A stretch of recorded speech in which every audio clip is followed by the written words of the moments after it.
Nagbabalik tayo sa huling bahagi ng online viewership ng dalawang noontime show sa bansa, ang It's Showtime at Eat Bulaga. Pero bago natin umpisahan ay humihiling ako na pakisubscribe ang aking YouTube channel, pakiclick ang bell icon para una kayong manotify sa mga bagong video na ilalabas ko.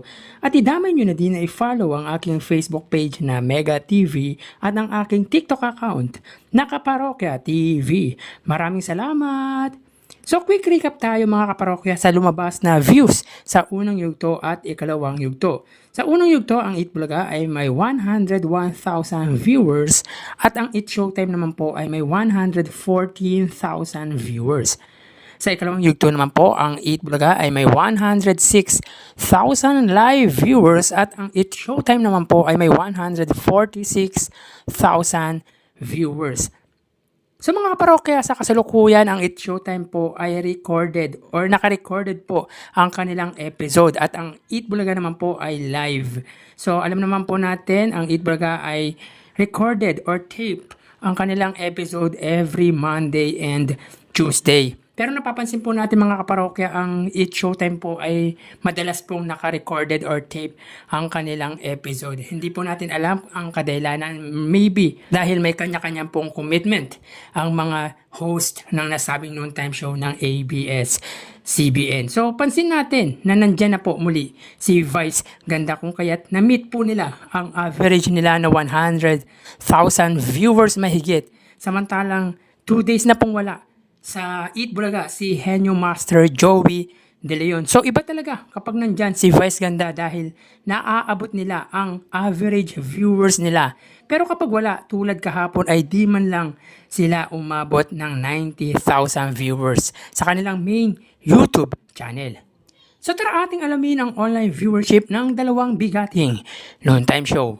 Para sa Eat Bulaga, under TVJ Facebook page na may 2.5 million followers at sa It's Showtime naman may 18 million followers. So as of 2:14 PM, ang It's Showtime po ay may kasalukuyang segment na tawag ng tanghalan. Samantalang ang Eat Bulaga naman po, sila po ay may segment na pera fee. So dito ang It's Showtime ay may 5.1 thousand viewers at ang Eat Bulaga naman po ay may 3.3 thousand viewers. Again, as of 2:15 PM, ang It's Showtime ay may 5.2 thousand viewers at ang Eat Bulaga naman po ay may 3.3 thousand viewers. So mapunta naman po tayo sa TV Network YouTube channel at unahin po natin ang It's Showtime under GMA Network YouTube channel na may 35.7 million subscribers. Samantalang sa Eat Bulaga naman po, under yan sa may TV5 Philippines na may 1.87 million subscribers. So as of 2:15 PM, ang It's Showtime under GMA ay may 23,000 viewers. Ang Eat Bulaga naman po under TV5 ay may 23,000 viewers. So again, as of 2:16 PM, ang It's Showtime under GMA ay may 24,000 viewers at ang Eat Bulaga naman po under TV5 ay may 23,000 live viewers. So mapunta naman po tayo sa main YouTube channel ng dalawang noontime show para po sa It's Showtime.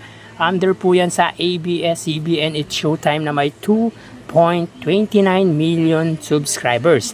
Samantalang sa Eat Bulaga naman po, under Eat Bulaga TVJ YouTube channel na may 1.05 million subscribers. So as of 2:16 PM, ang It's Showtime ay may 63,000 viewers. Ang Eat Bulaga naman po ay may 47,000 viewers. So again, as of 2:16 PM, ang It's Showtime, sila ay may 63,000 viewers at ang Eat Bulaga naman po ay may 47,000 live viewers.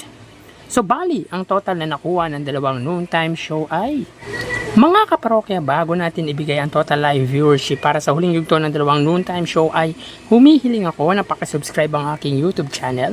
Pakiclick ang bell icon para una kayong manotify sa mga bagong video na ilalabas ko. At pakidamay nyo na din na i-follow ang aking Facebook page na Mega TV at ang aking TikTok account na Kaparokya TV.